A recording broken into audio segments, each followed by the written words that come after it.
사랑하는 영락교회 지체들에게 주 안에서 평화 인사를 전합니다. 오늘은 2025년 1월 17일 금요일입니다. 오늘의 묵상 본문은 마태복음 5장 1절로 12절까지의 말씀입니다. 오늘 본문 말씀 5장 1절부터의 말씀은 이렇게 시작합니다. 예수께서 무리를 보시고 산에 올라가 앉으시니 제자들이 나아온지라. 오늘 말씀은 흔히 산상수훈, 팔복이라는 말씀으로 잘 알려져 있죠. 이 말씀 모르는 분이 없죠. 가장 주님의 말씀 가운데서 사람들에게 가장 널리 기억되는 그런 말씀이고, 또 5장부터의 말씀은 갈릴리 사역으로 대표되는 주님의 말씀 사역의 시작이죠. 그래서 이 말씀의 핵심적인 가르침들, 이런 것들이 이제 5장부터의 말씀에 담겨 있습니다. 이 팔복에 관한 말씀, 복이 있는 사람이라는 주제에 대한 말씀은 누가복음 6장 20절과 23절에 걸쳐서 평행절로 나오고 있습니다. 뿐 아니라 마태복음과 누가복음에서는 하나님의 말씀에 대한 이 가르침, 갈릴리 사역이라는 것이 분명히 표현되어 있어요. 근데 거기서 반복적으로 나오는 공통적인 4가지 주제를 발견하게 됩니다. 하나는 축복하라라는 거죠. 축복받은 자가 되고 사람들을 축복하는, 복을 유통하는 자들이 되어야 된다라는 것이 중요한 말씀의 주제 중에 하나입니다. 또 하나는 하나님을 닮아야 된다. 하나님의 품성, 하나님의 인격, 원수를 사랑하라라는 말씀처럼 하나님과 하나됨 안에는 하나님의 삶을 닮아가는, 주님의 삶을 살아감으로 주님과 함께 닮아가는 그 아버지를 닮아야 된다. 이런 말씀의 주제가 있죠. 아버지를 어떻게 닮게 될까? 아버지하고 함께 살면 아버지를 닮습니다. 아버지를 닮게 되죠. 우리의 모습이기도 하죠. 정말 아버지를 닮고 싶지 않았어. 정말 아버지같이 되고 싶지 않았어. 난 정말 아빠 같은 사람이 되고 싶어. 정말 아버지 같은 사람이 되고 싶었어. 차이가 없습니다. 다 아버지를 미워하든 좋아하든 닮게 돼 있어요. 왜냐하면 같이 살았기 때문이죠. 아버지의 DNA를 받고 아버지와 살았기 때문에 아버지의 DNA가 우리 가운데 발현되는 겁니다. 우리가 하나님의 형상으로 만들어졌어요. 그래서 하나님과 함께 살면 하나님의 형상이 피어나게 되어 있는 거죠. DNA가 발현되게 되어 있는 겁니다. 억제되지 않고 살아나게 되어 있어요. 이것이 교제와 인격의 비밀입니다. 인격과 인격이 부딪히면 항상 좋은 쪽으로 영향이 가게 되어 있어요. 항상 더 좋은 쪽으로, 더 부요한 쪽으로, 더 넉넉한 쪽으로, 더 온유한 쪽으로 인격이 흐르게 되어 있습니다. 이게 교제의 비밀이에요. 그런데 생각과 생각이 충돌하면 늘 나쁜 쪽으로 흐르게 되어 있습니다. 나쁜 생각과 더 나쁜 생각이 충돌하면 더 나쁜 생각으로 수렴이 돼요. 악화가 양화를 구축한다라고 하는 경제학의 이야기처럼 항상 나쁜 게 승리합니다. 우리 정치 보면 알 수 있죠. 항상 나쁜 놈들과 더 나쁜 놈들이 싸우면 더 나쁜 놈들이 이깁니다. 이것이 대결과 경쟁, 생각의 본질이죠. 주님이 하나님 아버지를 닮아라, 아버지와 함께하고 아버지와 교제하는 그 삶 가운데서 아버지를 닮아가게 되는 거죠. 이것이 말씀 사역의 중요한 가르침의 주제 가운데 하나입니다. 또 하나는 주님이 누누이 말씀하시는 판단하지 말라라는 말씀이죠. 7장에 이렇게 나오는 말씀이고 누가복음 6장에 나오는 말씀입니다. 판단하지 말라. 판단하지 말라. 정죄하지 말라. 그건 우리의 몫이 아니죠. 판단과 정죄는 주님이 하시는 겁니다. 그래서 우리는 품고 아파하고 함께 하는 거예요. 주님이 판단하시겠죠. 주님이 아시겠죠. 주님이 심판하시겠죠. 그래서 우리가 열내고 막 이렇게 할 필요가 없어요. 의가 차올라서 에고가 막 인플레이션이 나면은 세상의 온갖 것을 정죄하고 판단하죠. 저도 마찬가지죠. 에고가 올라오면 세상에 내가 제일 반듯한 것 같아요. 나처럼만 하면. 근데 사실은 진실은 무엇입니까? 우리 자녀들 받으러 애들은 왜 저러지? 애들은 왜 저럴까?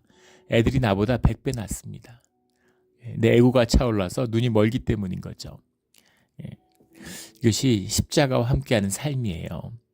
십자가라고 하는 것은 우리가 십자가를 나를 못 박는 거다. 그러니까 막 극한의 고통과 이런 것으로만 이해하던데 십자가에는 생명의 길이 열리는 문이죠. 십자가를 만나면 고통스럽습니다. 내가 죽으니까, 내 에고가 죽으니까 내가 죽는 것 같잖아요. 막 숨을 못 쉬겠는 것 같은. 그런데 살아나요. 죽을 것 같은데 기쁨이 있는 겁니다. 왜냐하면 진짜 내가 피어나기 때문인 거죠. 생명이 피어나요. 그런 나를 만나면 내가 사실은 별 욕심이 없다는 걸 알게 됩니다. 세상 돈 다 갖고 싶고 먹어도 배부르지 않고 항상 아쉽기만 했는데 사실은 넉넉하고 충족되고 내가 별 욕심이 없는 사람이구나 하는 소박한 나의 모습을 만나게 되는 것이죠.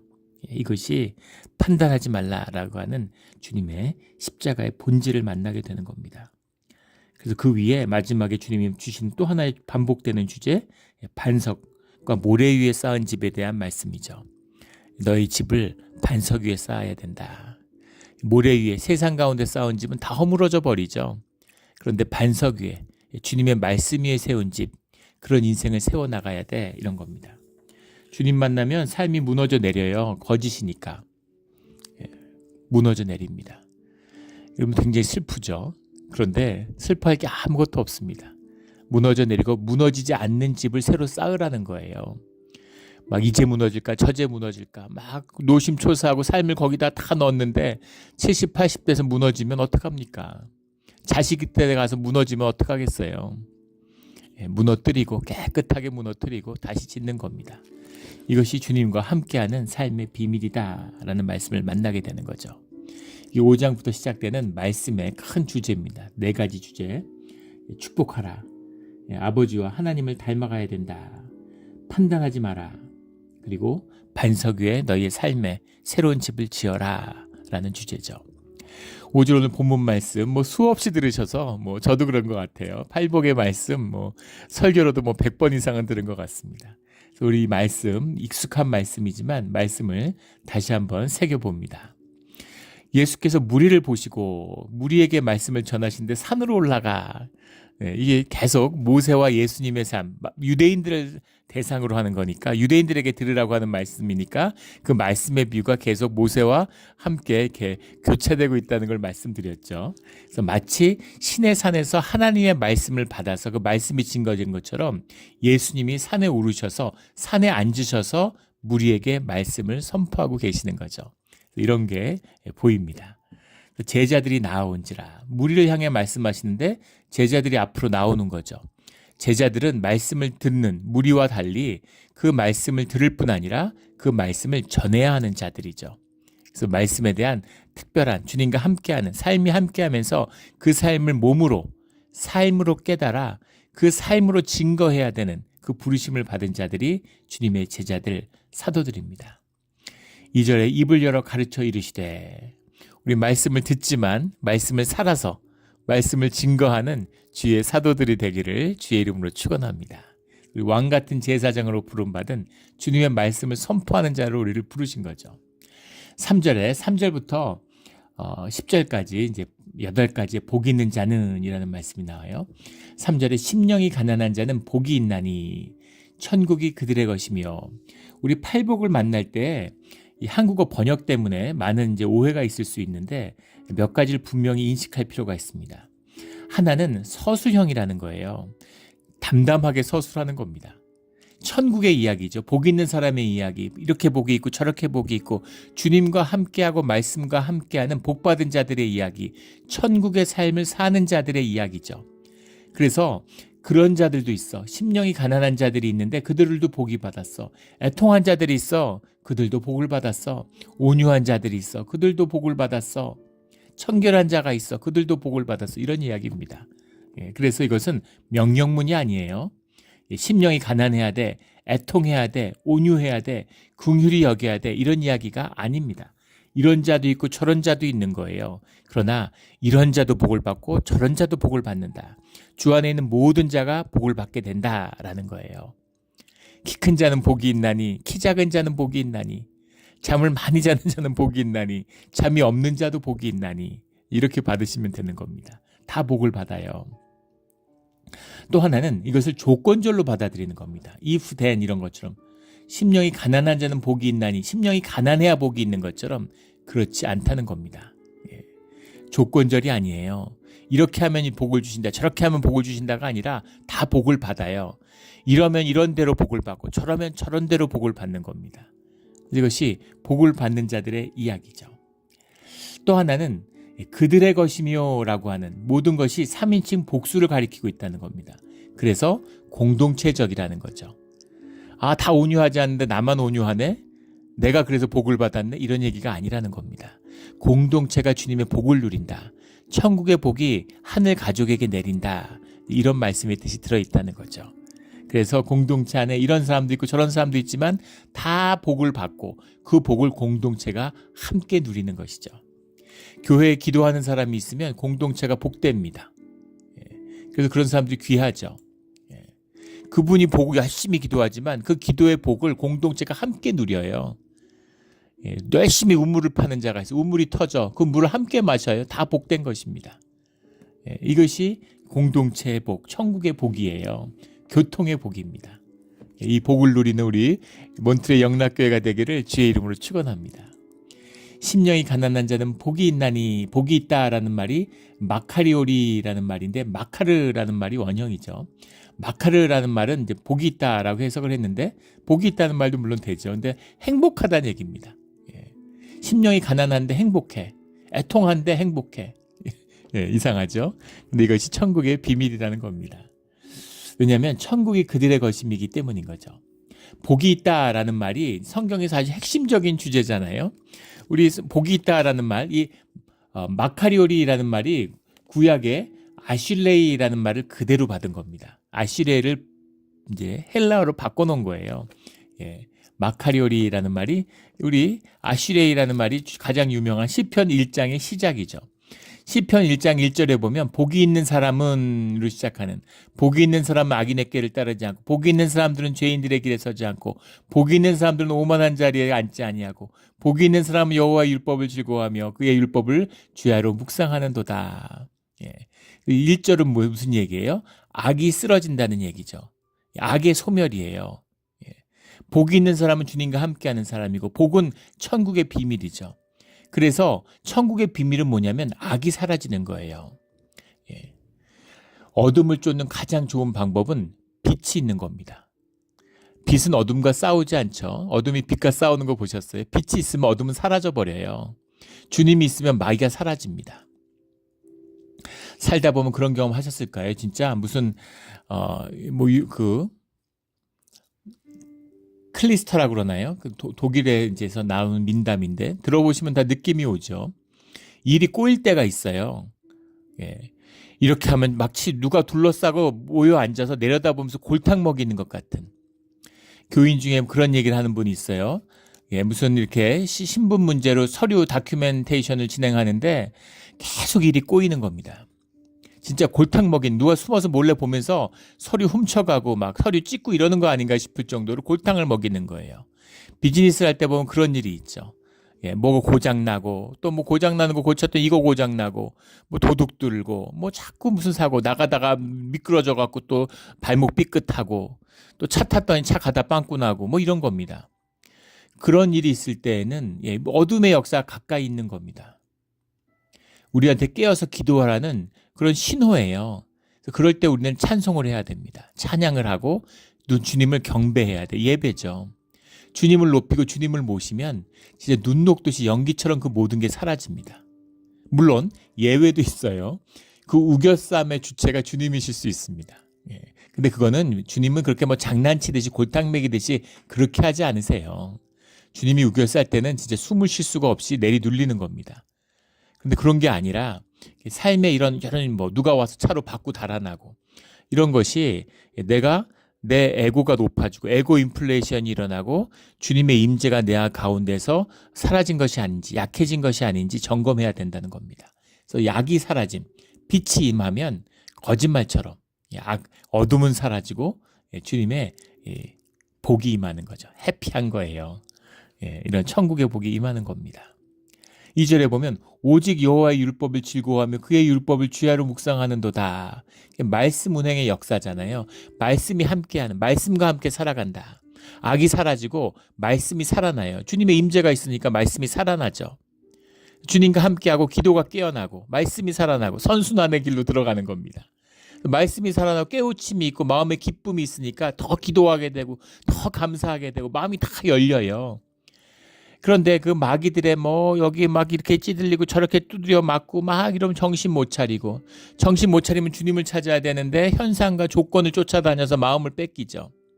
그럼 더 마음이 힘들고 더 우울해지고 더 어려워지고 기도하러 안 나오고, 어려울 때 기도하러 와야 되는데 어려운 일 있으면 기도를 안 와요. 정신이 팔려가지고 세상에. 이렇게 된다는 겁니다. 예. 어둠이 사라지니까, 주님의 임재가 분명하니까 말씀이 즐거워지고 말씀을 묵상하는 자가 된다는 거죠. 그러니까 3절에 시냇가에 있는 나무가 철을 따라 열매를 맺으며 그 잎사귀가 마르지 아니한 같으니 그가 하는 모든 일이 다 형통하리로다 라고 하는 형통한 삶이 열린다는 거죠. 이게 말씀이 인도하는 삶이고 말씀 운행의 역사의 본질입니다. 섭리예요. 이거 하라는 거잖아요. 주님이 이렇게 살라는 거죠. 그래서 세상 가운데 보내셨어요. 어두운데, 왜 주님이 우리를 이렇게 어두운데 보내셨어? 근데 우리에게 불을 주시는 거죠. 불을 밝히는 겁니다. 불만 있으면 어두운 게 아무 상관이 없죠. 물 위에 헤엄을 치는데 수영을 가르쳐 주셨어요. 물에 들어가는데, 그런 말이 있죠. 수영을 하는 사람은 물 수심이 2m거나 2000m거나 아무 차이가 없다고. 사실 좀 차이가 있죠. 수심이 2000m면 수영하기가 훨씬 더 쉽답니다. 그리고 느끼실 거예요. 수영해 본 분들은 물이 깊으면 수영을 훨씬 하기가 쉽습니다. 하물며 바닷물은 더 말할 것도 없죠. 부력이 세니까 훨씬 수영이 쉬워요. 그런데 우리가 생각으로 현상을 보면 눌리는 거죠. 2000m인데 어떻게 수영을 해? 2m나 2000m나 바람 닿기는 마찬가지죠. 그런데 수영을 하면 어떤 물의 수심이든 수심은 중요하지 않아요. 내가 수영을 하는 게 중요하지. 문제는 나한테 있지 환경과 조건에 있지 않다는 겁니다. 이것이 주님 안에 함께하는 복된, 복을 받는 형통한 삶의 비밀이에요. 그 비밀을 말씀하고 있는 겁니다. 그래서 오늘 주님이 하시는 이 말씀은 주님이 뭐 새롭게 처음 하시는 말씀이 아니라 이 구약에서 선포되었던 주님이 이미 주셨던 말씀을 다시 말씀하고 계시고 다시 한번 확인하는 말씀을 주고 계시는 거죠. 이게 정말 주님의 말씀이야, 이 말씀이야. 근데 주님이 오셔서 그 말씀이 맞아, 그 말씀을 받아야 돼 라고 확인해 주시는 거예요. 그러니까 이 말씀은 귀한 것이죠. 우리 또 이 말씀을 다시 한번 계시록에 가면 확인해 주시잖아요. 계시록 1장부터 14장, 16장, 19장, 20장, 마지막 22장에 한 두 번, 이 칠복이라고 얘기하죠. 계시록의 칠복. 그것도 결국 뭐예요? 말씀과 순종의 이야기입니다. 순종이라고 하는 게 막 우리는 순종 그럼 막 왠지 뭔가 뭐 눌리는 것 같고 굴욕 같고, 순종한다는 게 뭐예요? 주님과 함께하는 것입니다. 주님이 주체시니까 우리는 거기에 순종하게 되는 거죠. 말씀에 순종하게 되는 겁니다. 말씀을 묵상한다는 게 순종과 같은 동전의 양면이에요. 내가 말씀 한번 들어보지, 내가 말씀 한번 읽어보지, 그건 말씀이 아니에요. 성경 공부 백날 해봐야 아무 소용없습니다. 성경 공부 열심히 할수록 점점 상태가 나빠져요. 종교의 에고가 종교로 인플레이션이 일어나요. 최악이죠. 종교로 에고 인플레이션을 일으키는 게 인간이 제일 좋아하는 겁니다. 그리고 제일 나쁜 거예요. 그거는 구제를 못 받아요.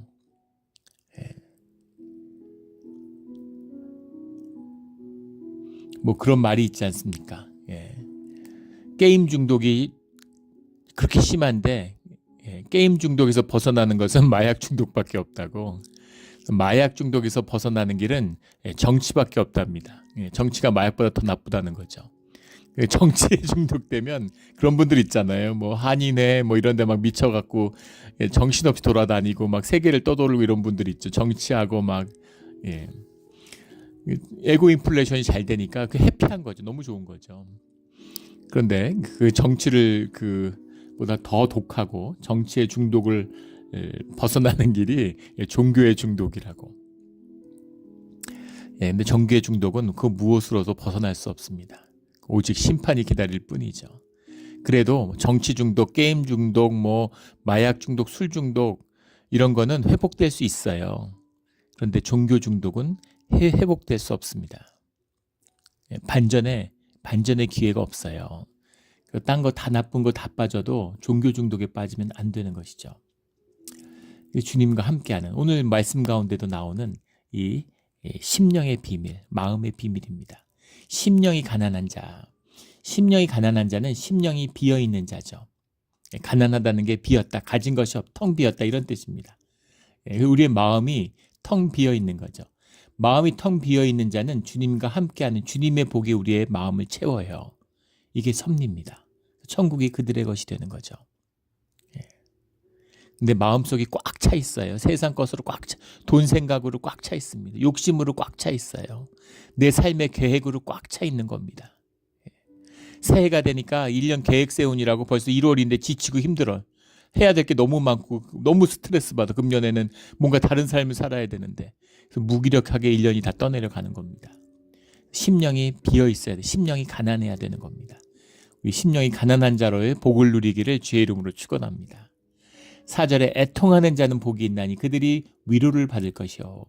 애통하는 자라는 건 심령이 깨진 자들이죠. 마음이 깨진 자들이에요. 마음이 아파하는 자들입니다.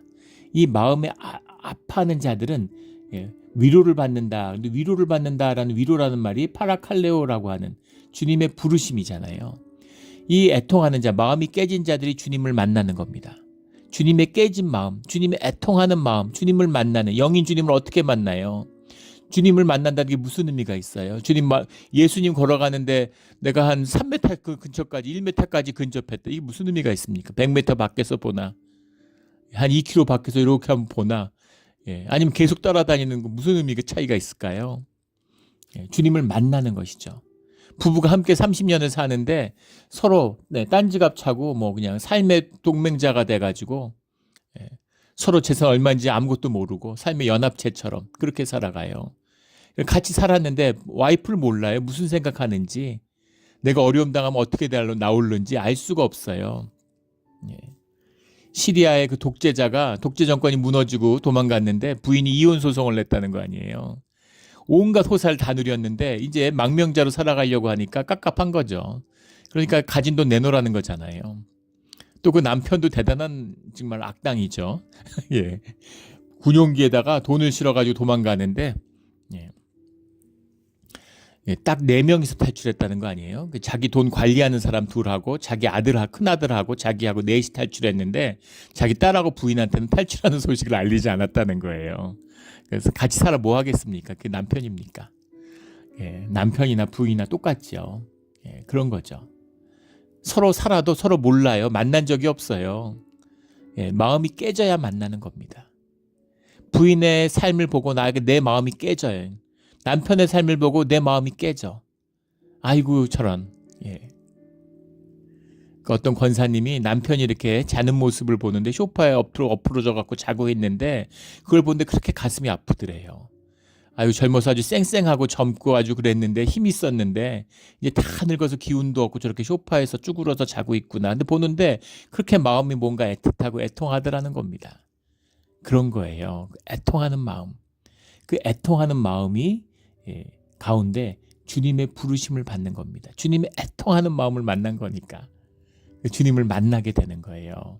주님의 부르심을 받는다. 이것이 주님의 위로죠. 주님을 만나면, 주님을 만난 자는 알죠. 주님을 만나면 모든 것이 위로가 되고 모든 것이 해결됩니다. 세상이 무너진 것처럼 통곡하고 우는 것, 주님의 임재와 주님을 만나지 못하기 때문이에요. 내가 진짜 괴롭고 억울해 죽을 것 같은데 주님이 내가 네 상황을 알고 네 사정을 내가 다 안다. 이렇게 한마디만 하시면 눈 녹듯이 사라지고 아무 문제 없습니다. 이 주님의 부르심의 비밀이죠. 그런 위로를, 천국의 위로를 너희가 얻게 된다. 5절에 온유한 자는 복이 있나니, 이 팔복 가운데도 아주 우리가 봐야 될 거 하나는 팔복 중에 온유한 자의 복과 마음이 정결한 자의 복을 나눈 5절과 8절은 능동으로 되어 있습니다. 나머지는 우리 앞에 나누었던 그 디바인 패시브라고 하는 다 수동태예요. 주님이 받게 한다. 주님이 이렇게 하게 한다. 이렇게 하게 한다. 이게 전부 다 수동태로 되어 있어요. 주님이 하시는 거죠. 우리 앞에서 나누었죠. 유대인들은 여호와라는 이름을 쓰지 않기 때문에 주님이 주체예요. 주님이 하게 하신 것. 우리말로 읽으면 다 똑같이 번역되어 있지만 주님이 하게 하시는 겁니다. 주님이 하게 하시는 건데 주어를 쓰지 않아가지고 이제 이거를 이 사역형으로 이제 번역을 안 한 거죠. 주님이 이루신다. 주님이 이루신다 이러는데 5절에 온유한 자가 누리는 복, 땅을 기업으로 받는 것과 8절에 마음이 정결한 자의 복, 그들이 하나님을 볼 것이며 라고 하는 것은 이것은 이제 누가복음에도 없죠. 이 마태복음에만 있는 얘기인데 이것은 능동형으로 돼 있어요. 그래서 내가 복을 갖게 된다는 겁니다. 내가 하나님을 보게 된다는 거예요. 그런데 온유한 자라고는 온유함 5절에 나오는 이것이 미크라는 말인데 이 말의 원뜻이 가난하다는 얘기입니다. 가난한 자는 복이 있어요. 가난한 자는 땅을 기업으로 받게 되는 것이죠. 6, 8절에 마음이 정결한 자는 복이 있어요. 마음이 깨끗한 자들은 그들이 하나님을 볼 것이요. 마음이 더러워서 하나님을 보지 못하는 겁니다. 시편 24편 4절에 보면 손이 깨끗하고 마음이 청결하는 자는 허탄한 뜻을 가지지 않고 거짓 맹세를 하지 않는다. 이런 말이 나오죠. 마음이 깨끗하면 거짓 맹세 이런 걸 하지 않아요. 엉뚱한 뜻을 갖지 않아요. 그래서 마음이 깨끗함. 마음을 채운 게 누구예요? 내가 마음을 채웠잖아요. 비어 있어야 되는 그 마음, 가난한 마음을 내 마음을 높인 게 누구예요? 그게 나잖아요.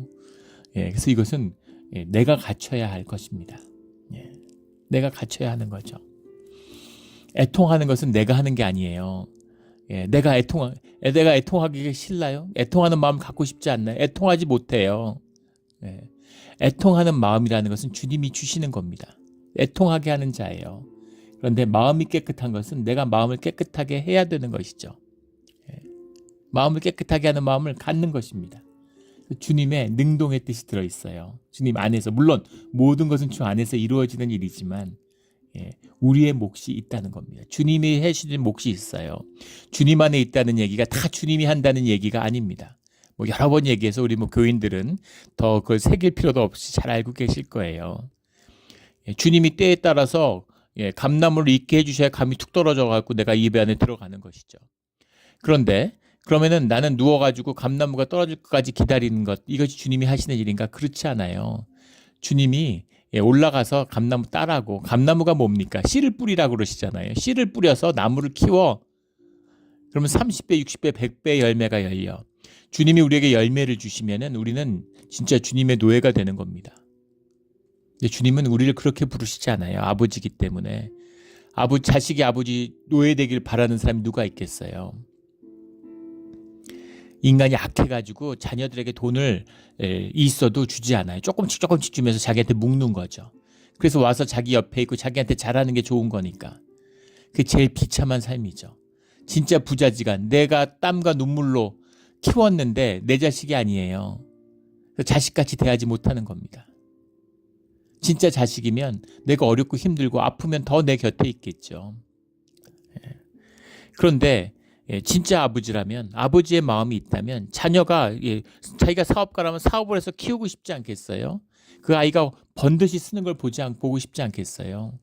그래서 씨앗을 주시는 겁니다. 내가 눈물과 땀으로 키워서 그 열매가 주렁주렁 열리는 걸 내가 누릴 수 있게 되는 거죠. 이게 심령의 비밀이에요. 이게 심령의 비밀입니다. 6절에 의에 줄이고 목마른 자는 복이 있나니 그들이 배부를 것이며, 의에 줄인다라는 말은 하나님과 올바른 관계를 맺는다. 이게 의의 본질이죠. 그래서 주님과 맞는 관계를 맺는 자, 올바른 관계를 맺는 자, 주 안에 있는 자들은 배부를 것이며, 이것 번역을 이렇게 했는데 코르토스라는 말인데 채워진다라는 말입니다. 우리 충만하다. 이럴 때 우리 나왔던 단어죠. 뭐가 충만해요? 주님이 충만해져요. 의에 줄이는데 주님과 올바른 관계를 맺기를 소원하는 사람은 주님이 그 안에 주님의 임재가 주님이 가득하게 되는 거죠. 당연하지 않겠습니까? 아버지인데 자녀에게 주기를 원하는데 난 아버지하고 같이 오랜 시간 같이 있는 게 원해. 아버지 같이 오래 있겠죠. 아버지 난 초콜릿을 많이 줬으면 좋겠어. 초콜릿을 많이 주시겠죠. 그런 거예요. 그런 허다한 복이, 형통의 복이 주님과 함께하는 자에 열린다라는 거죠. 긍휼히 여기는 자는 복이 있나니 그들이 긍휼히 여김을 받을 것이며, 주님의 긍휼히 여김을, 주님과 함께하니까 주님이 긍휼하는 마음이 우리 가운데 채워지는 그 복을 누리게 되는 거죠. 그 긍휼함을 받는 겁니다. 8절에 마음이 청결한 자, 앞에 나눴죠. 우리 마음이 청결하고 깨끗한 자들은 그 복을, 주님이 하나님을 보게 될 것이다. 하나님이 채워지는 거죠. 우리는 육이 있고 영이 있습니다. 영이라는 것은 주님께 온 주님의 형상의 본질을 이루는 주님이 주신 주님의 영이에요. 그래서 그 영은 그 무엇으로도 채울 수가 없어요. 주님이 아니면 채울 수가 없습니다. 주님으로 안 채우고 자꾸 엉뚱한 걸로 채우려고 그러는 거죠. 그래서 온갖 걸 갖다 붙여요. 존귀하게 되려고, 명예롭게 되려고. 우리가 존귀하고 명예롭게 만들어졌잖아요. 그걸 채워줘야 되는 겁니다. 주님이 함께해야, 주님이 우리를 알아주셔야, 주님이 나를 높이셔야, 주님이 나를 귀하게 받아주셔야 그게 채워지는 거예요. 그게 안 되니까 그냥 온갖 것을 나뭇잎 신발을 갖다 붙이고 껍데기를 씌워가지고 점점 취해지는 거죠. 점점 취해져요. 그게 인간의 비참함입니다. 푸틴 뭐 이런 사람들 보세요. 뭐 재산이 세계에서 제일 부자라는 거 아닙니까? 세계에서 제일 큰 권력을 갖고 있잖아요. 근데 세상에서 제일 더럽고 추한 인간이죠. 그게 인간의 비극이에요. 복이 없는 거, 저주의 인생이 되고 마는 거죠. 화평하게 하는 자는 복이 있나니 9절에 그들은 하나님의 아들이라 일컬음을 받을 것이요. 화평하게 하는 것, 화평이라고 하는 것이 십자가를 통해서 이루어지는 거죠. 샬롬이라고 하는 그 화평의 역사, 이게 생명의 역사의 본질이라고 그랬죠. 생명이 교통하는 것이고 생명의 교통이 코이노니아입니다. 그 코이노니아의 비밀은 십자가를 통해서만 이루어져요. 십자가가 뭐예요? 주님의 아들이 이 땅에 오심으로 인해서 우리에게 생명을 내어주심으로 인해서 이루어지는 우리 가운데 세워지는 화목이잖아요. 화평하게 하는 것은 십자가의 역사입니다. 우리가 십자가를 앞에서만 보니까 맨날 막 괴롭고 힘들고 고통 속에 느껴지는 거지만 십자가를 지나면, 십자가를 지면, 십자가에 내가 못 박히면 그것이 화목과 화평, 심지어 내 안에서도 화목하고 화평하지 못해요. 종교인들의 비극은 내 안에 있는 불화와 내 안에 있는 갈등을 다루지 못하면서 교통하는 자리로 나온다는 겁니다. 그래서 갈등과 그 어려움들을 막 교회 안에 증폭시키는 거죠. 목사든 뭐 장로든 뭐 안수집사든 권사 다 마찬가지예요. 우리 교회에서 한번 보십시오.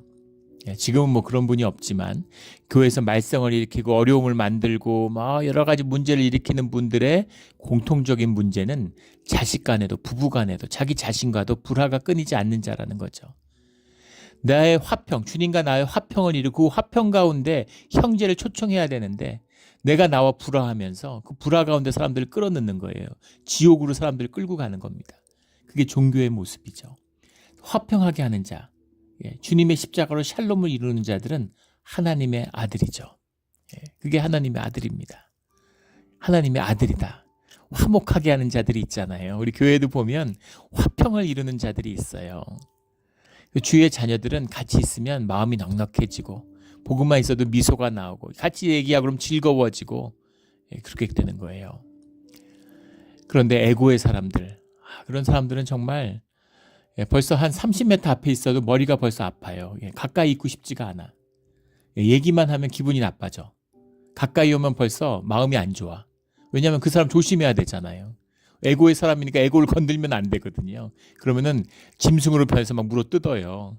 그러니까 그 사람 만나면 조심해야 되니까 늘 불편해. 맞춰줘야 되니까.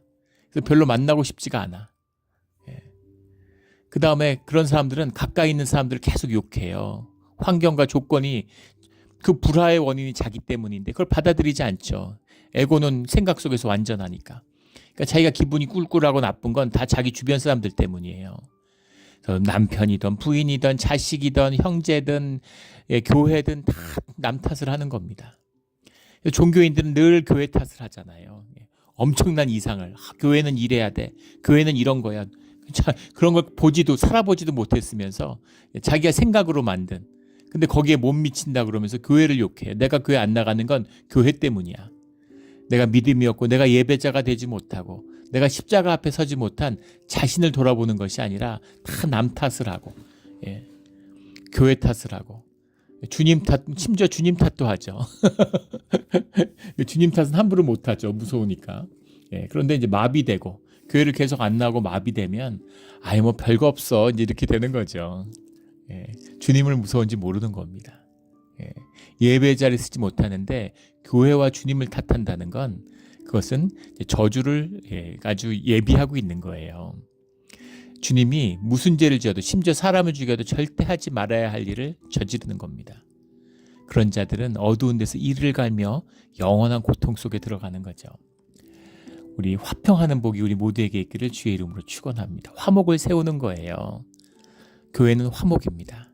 세상에 없는 무슨 귀한 뭐가 있는 것 같아도 화목을 깨면 그건 주님의 사역이 아니에요. 뭐 믿음이 대단하고 성경에 무슨 120요절을 암송하고 뭐 매년 40일 금식 기도를 해도 화목을 깨는 자는 그건 마귀의 자식입니다. 화목하게 하는 자, 화평하게 하는 자는 복이 있나니 10절에 의를 위하여 박해를 받는 자는 복이 있나니 천국이 그들의 것임이라. 주님과의 관계를 위해서 현상 세계에서 짐승의 권세, 공중 권세 받은 자에게 박해를 받는다? 이것은 하나님의 나라를 이미 살고 있는 자의 특권이죠. 의심할 여지가 없는 거죠. 이미 천국 백성인 것입니다. 천국이 그들의 것입니다. 의심할 여지가 없겠죠. 그래서 11절 12절에 팔복을 말씀하신 뒤에 천국의 삶의 축복을 말씀하신 다음에 11절에 나로 말미암아 너희를 욕하고 박해하고 거짓으로 너희를 거슬러 모든 악한 말을 할 때 너희는 복이 있나니 너희에게 복이 있나니. 나로 말미암아라는 게 뭐예요? 천국의 문을 여는 게 주님이시라는 겁니다. 내가 온유하고 뭐 애통하고 무슨 뭐 의에 줄이고 긍휼히 여겨서 복이 있는 게 아니라 그 복은 오직 주님, 나로 말미암아, 예수 그리스도로 말미암아 열리는 거죠. For my sake, 나로 말미암아, 나 때문에, 주님 때문에 열리는 거예요. 주님 때문에 복이 열렸지만 주님으로 인해서 열린 복, 주님과 함께하는 모든 자들에게는 그들의 모습으로 인해서 복을 누리게 되는 거죠. 그러니까 주님으로 함께함으로 인해서 욕을 먹고 박해를 받고 악한 말을 들으면 축복의 문이 활짝 열리는 거죠. 의심할 여지가 있겠습니까? 주님이 함께 하시는데. 12절에 기뻐하고 즐거워하라. 하늘에서 너희의 상이 큼이라. 하늘에서 너희의 상이 큼이라는 게 너희들이 지금은 괴롭지만 죽으면 상 받아 이 얘기가 아니죠. 하늘의 상이 뭐예요?